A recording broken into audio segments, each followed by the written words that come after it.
Olá, mulheres, bom dia. Aqui é a Alessandra do Amor à Palavra e nós estamos juntas lendo o livro O Poder da Oração para as Mães. Seus filhos precisam do seu amor e da sua intercessão. O livro é de Marla Lupaissei, da editora Thomas Nelson, e hoje nós vamos dar início ao capítulo de número 8.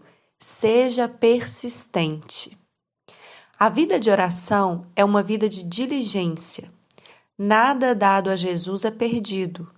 Dar a coisa que mais ama, aquele que você mais ama, é o que traz alegria exuberante, a marca da vida de oração. Herbert Kaufmann escreveu: o hábito da persistência é o hábito da vitória. Jesus enfatizou a importância essencial da persistência em uma parábola que revela verdades surpreendentes sobre o nosso Deus e sobre a sua extravagante generosidade.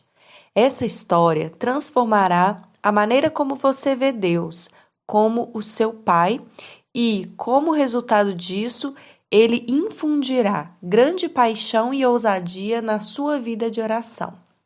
Essa história, registrada no Evangelho de Lucas, é denominada com frequência de parábola do amigo persistente.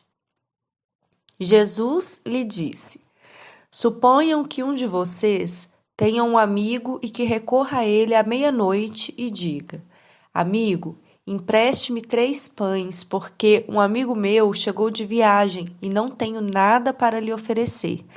E o que estiver dentro, responda: não me incomode, a porta já está fechada e meus filhos estão deitados comigo. Não posso me levantar e lhe dar o que me pede. Eu lhes digo, embora ele não se levante para dar-lhe o pão, por ser seu amigo, por causa da importunação se levantará e lhe dará tudo o que precisar. Por isso lhe digo, peçam e lhes será dado, busquem e encontrarão, batam e a porta lhe será aberta, pois todo o que pede recebe, o que busca encontra, e aquele que bate, a porta será aberta. Lucas capítulo 11, versos 5 ao 10. Como mães, podemos nos agarrar às promessas contidas nessa passagem. Peça, busque e bata, e suas orações serão recompensadas. Não afirma que podem ser recompensadas, mas sim que serão recompensadas. Essa parábola salienta a natureza compassiva e generosa do nosso Pai Celestial. Você se refere a Ele como bom, doador e santo? A. W. Tozer, autor e teólogo, disse: o que nos vem à mente quando pensamos sobre Deus é a coisa mais importante a nosso respeito. Outros dizem que até mesmo mais importante do que pensamos sobre Deus é o que Ele pensa sobre nós. Talvez você ainda não tenha certeza se acredita em Deus, mas posso lhe garantir que Ele acredita em você.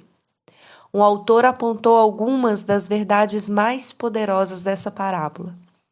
Você não pode desanimar apenas porque o seu primeiro ou segundo pedido foi negado.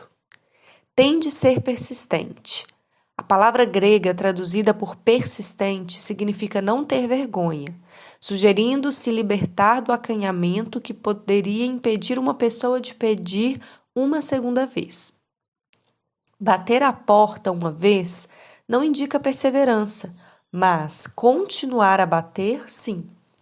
Deus, com frequência, responde-nos depois de longos e persistentes pedidos. Ele ouve as orações e concede bênçãos muito depois de elas terem parecido que não foram respondidas ou que foram negadas. Ele não promete conceder bênçãos imediatamente. Ele só promete que a dará de acordo com a sua vontade e com o seu plano.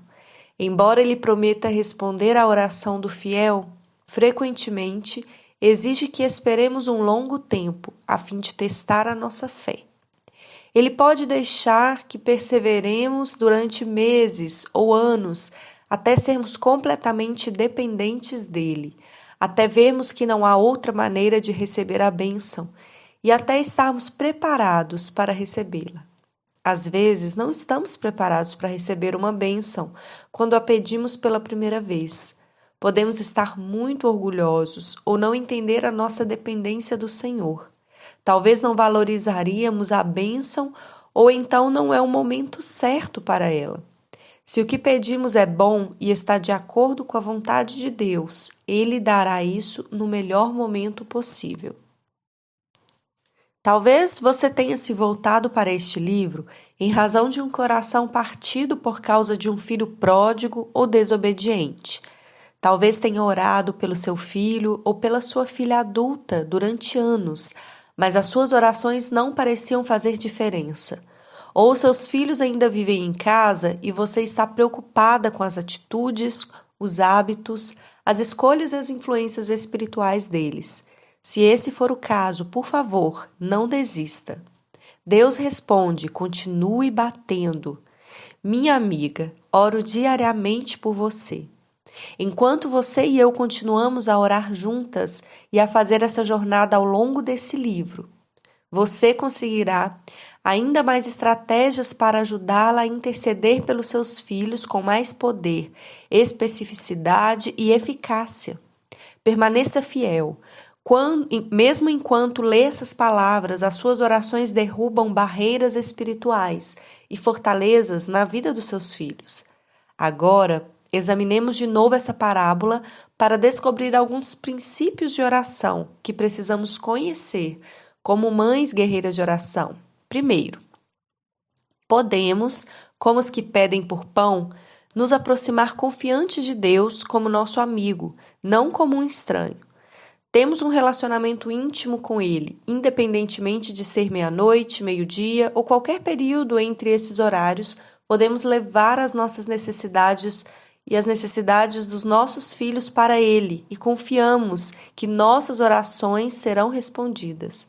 Abra o seu coração, Ele está ouvindo. Separe um momento para pensar nas suas amigas, qual delas você visitaria à meia-noite, sem avisar para pedir alguma coisa? Por que escolheria essa amiga específica em detrimento de outra?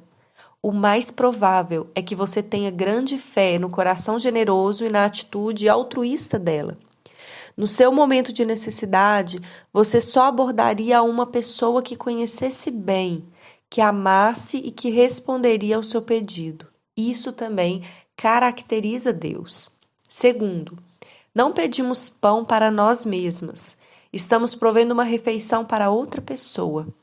Na nossa vida, isso pode se traduzir como uma oportunidade de interceder em oração por uma importante necessidade que surgiu na vida dos nossos filhos ou de uma pessoa próxima de nós. Terceiro, o amigo pedindo pão faz um pedido razoável. Ele não está pedindo um guarda-roupa novo e da moda, uma mala de Louis Vuitton, uma casa às margens de um belo lago ou de um carro esportivo.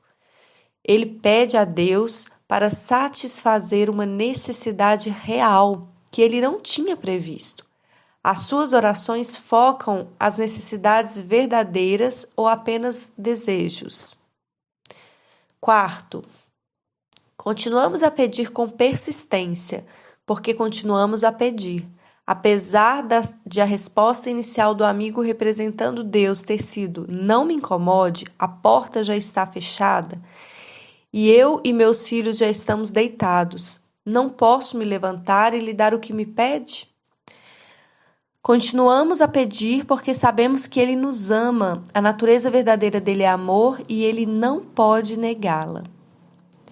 Em Mateus 7, 9 e 11, Jesus pergunta: qual de vocês, se seu filho pedir pão, lhe dará uma pedra? Ou se pedir peixe, lhe dará uma cobra? Se vocês, apesar de serem maus, sabem dar coisas boas aos seus filhos, quanto mais o Pai de vocês, que está nos céus, dará coisas boas ao que lhe pedirem.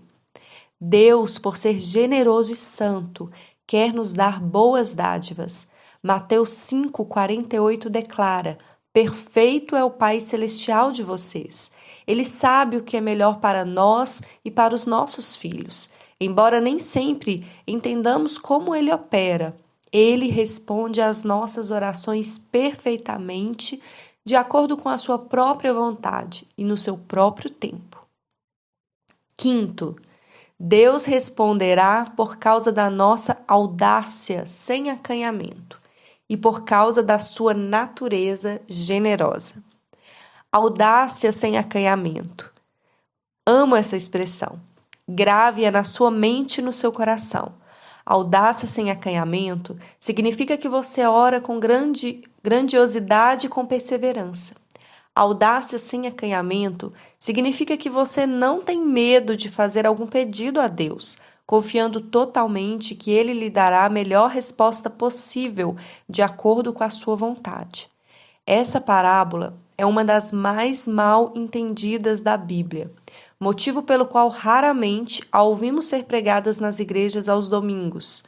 Deus, ao contrário do que algumas pessoas acreditam, não é um tirano. A Bíblia diz que o seu caráter é perfeito, santo, bom e imutável. Ele não muda de ideia nem fica cansado de ouvir os nossos pedidos. Não diz com má vontade: está bem, essa senhora pediu tantas vezes que atenderei, pois estou cansado de ouvir a sua voz. Deus dá a partir da generosidade e da perfeição de quem Ele é. Segundo Salmos 50:10, Ele possui as cabeças de gado aos milhares nas colinas. Portanto, Ele tem o poder para nos dar qualquer coisa que pedimos. A Bíblia também afirma que Deus, às vezes, arrepende-se por causa da sua misericórdia, quando ouve as nossas orações persistentes. Êxodo 32:14, 2 Samuel 24:16. Isso significa que Ele concede com frequência graça no lugar de julgamento e que às vezes interfere para nos salvar e aos nossos filhos do sofrimento de todas as consequências do nosso pecado. Salmo 106:45 declara: lembrou-se da aliança com ele e arrependeu-se por causa do seu imenso amor leal. Quando perseveramos em oração, cheia de fé, Deus costuma nos atender, mantendo a sua bondade e a sua generosidade, não o contrário. Martinho Lutero disse: a oração não é superar a resistência de Deus, mas se agarrar à sua boa vontade. O nosso Pai é capaz de fazer infinitamente mais do que pedimos ou pensamos, de acordo com o seu poder que atua em nós. Efésios 3:20. Sexto, Deus quer que o testemos da mesma maneira como Ele nos testa. Apoie-se firme nele e descobrirá que Ele é a sua rocha inabalável. Confie o seu maior tesouro, os seus filhos, a Ele. O Senhor protegerá você e as suas ovelhinhas. Isaías 40:11. Diz que Deus conduz com cuidado as ovelhas que amamentam suas crias. Por último, devemos seguir o exemplo do amigo, Deus, generoso dessa parábola. Quando um dos seus filhos, dos seus amigos ou membros da sua família precisar de ajuda, lembre-se da natureza compassiva do amigo que Jesus descreve aqui. Mesmo se a necessidade for desafiadora e inesperada, tente satisfazê-la. Abrace a oportunidade de inundar seu ente querido com compaixão e graça. Lembre-se de que 90% do ministério corresponde à presença. Amém, queridas? No próximo áudio daremos sequência ao capítulo. Que Deus te dê um dia abençoado, um bom dia na presença dele.